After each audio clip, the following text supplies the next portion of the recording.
Thank you so much. You know, it's hard to believe that it has been 8 years since I first came to this convention to talk with you about why I thought my husband should be president. Remember how I told you about his character and conviction, his decency and his grace, the traits that we've seen every day that he served our country in the White House. I also told you about our daughters, how they are the heart of our hearts, the center of our world, and during our time in the White House, we've had the joy of watching them grow from bubbly little girls into poised young women, a journey that started soon after we arrived in Washington, when they set off for their first day at their new school. I will never forget that winter morning as I watched our girls, just 7 and 10 years old, pile into those black SUVs with all those big men with guns. And I saw their little faces pressed up against the window, and the only thing I could think was, what have we done? See, because at that moment, I realized that our time in the White House would form the foundation for who they would become, and how well we managed this experience could truly make or break them. That is what Barack and I think about every day as we try to guide and protect our girls through the challenges of this unusual life in the spotlight. How we urge them to ignore those who question their father's citizenship or faith. How we insist that the hateful language they hear from public figures on TV does not represent the true spirit of this country.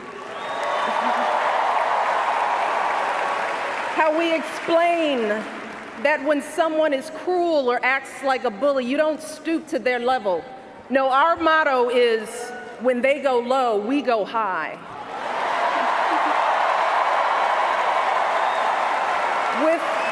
With every word we utter, with every action we take, we know our kids are watching us.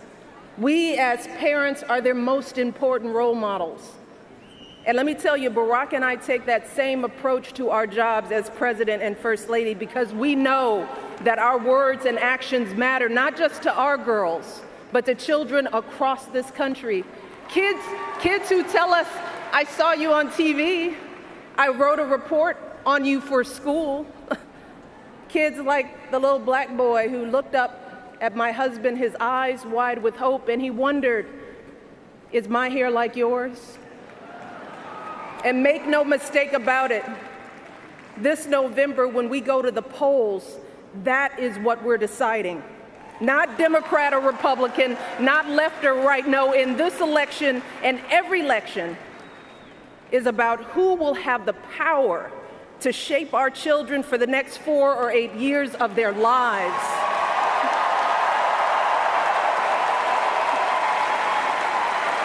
And I am here tonight because in this election, there is only one person who I trust with that responsibility. Only one person who I believe is truly qualified to be President of the United States, and that is our friend, Hillary Clinton.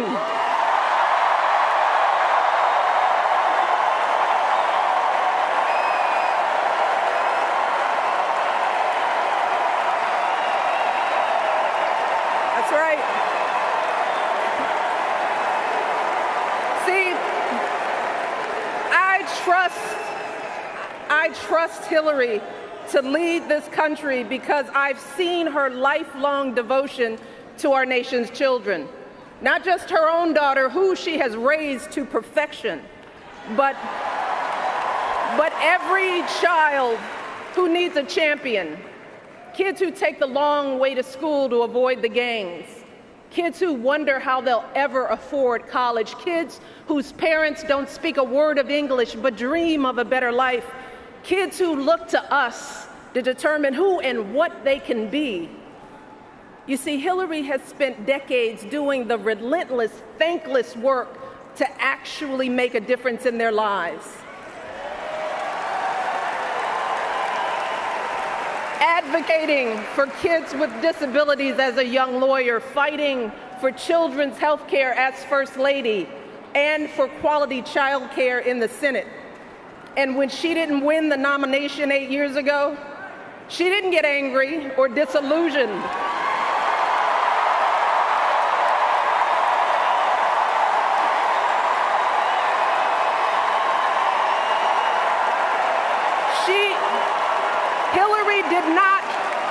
Hillary did not pack up and go home, because as a true public servant, Hillary knows that this is so much bigger than her own desires and disappointments.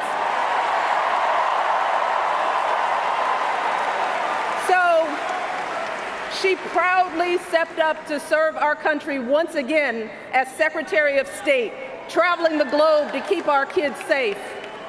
And look, there were plenty of moments when Hillary could have decided that this work was too hard, that the price of public service was too high, that she was tired of being picked apart for how she looks or how she talks or even how she laughs.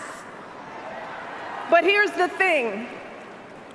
What I admire most about Hillary is that she never buckles under pressure. She never takes the easy way out. And Hillary Clinton has never quit on anything in her life.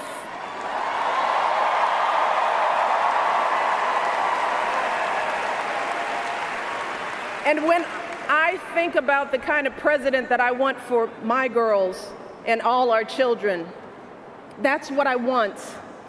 I want someone with the proven strength to persevere, someone who knows this job and takes it seriously, someone who understands that the issues a president faces are not black and white and cannot be boiled down to 140 characters. Look, because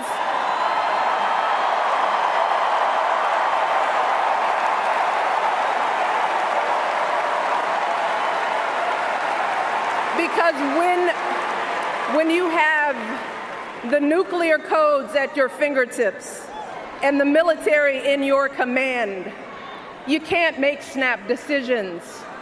You can't have a thin skin or a tendency to lash out. You need to be steady and measured and well-informed.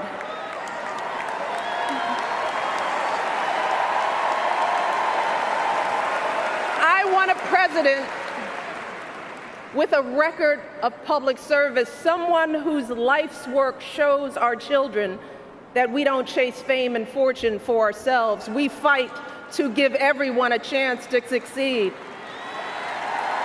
And we give back even when we're struggling ourselves, because we know that there is always someone worse off. And there, but for the grace of God, go I. I want a president who will teach our children that everyone in this country matters. A president who truly believes in the vision that our founders put forth all those years ago, that we are all created equal, each a beloved part of the great American story. And when crisis hits, we don't turn against each other. No, we listen to each other. We lean on each other, because we are always stronger together.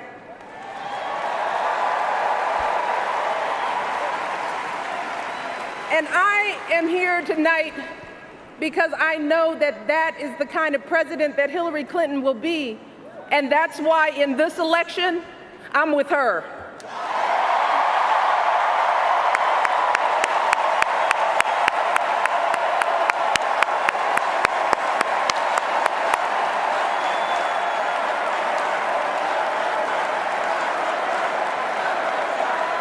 You see, Hillary understands that the president is about one thing and one thing only. It's about leaving something better for our kids. That's how we've always moved this country forward, by all of us coming together on behalf of our children. Folks who volunteer to coach that team, to teach that Sunday school class, because they know it takes a village. Heroes of every color and creed who wear the uniform and risk their lives to keep passing down those blessings of liberty. Police officers and protesters in Dallas who all desperately want to keep our children safe. People who lined up in Orlando to donate blood because it could have been their son, their daughter in that club.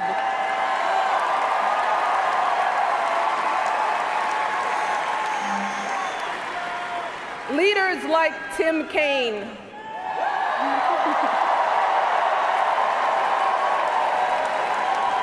who show our kids what decency and devotion look like. Leaders like Hillary Clinton, who has the guts and the grace to keep coming back and putting those cracks in that highest and hardest glass ceiling until she finally breaks through, lifting all of us along with her. That is the story of this country, the story that has brought me to this stage tonight, the story of generations of people who felt the lash of bondage, the shame of servitude, the sting of segregation, but who kept on striving and hoping and doing what needed to be done so that today I wake up every morning in a house that was built by slaves.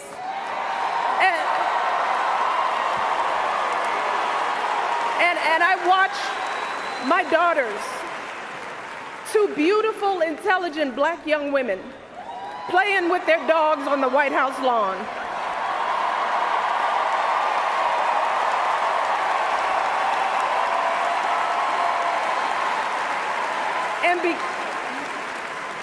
And because of Hillary Clinton, my daughters and all our sons and daughters now take for granted that a woman can be president of the United States.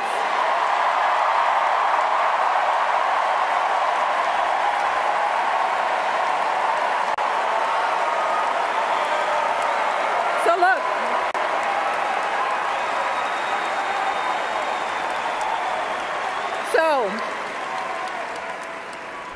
don't let anyone ever tell you that this country isn't great, that somehow we need to make it great again, because this right now is the greatest country on earth.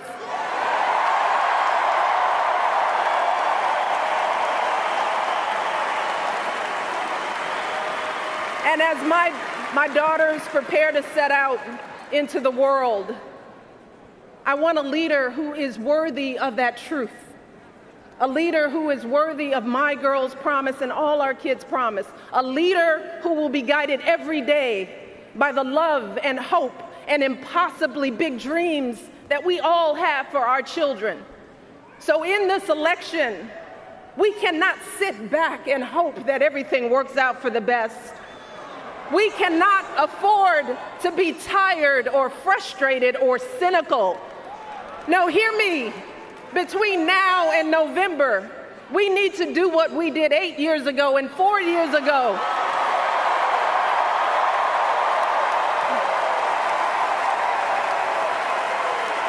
We need to knock on every door. We need to get out every vote. We need to pour every last ounce of our passion and our strength and our love for this country into electing Hillary Clinton as President of the United States of America. So let's get to work. Thank you all, and God bless.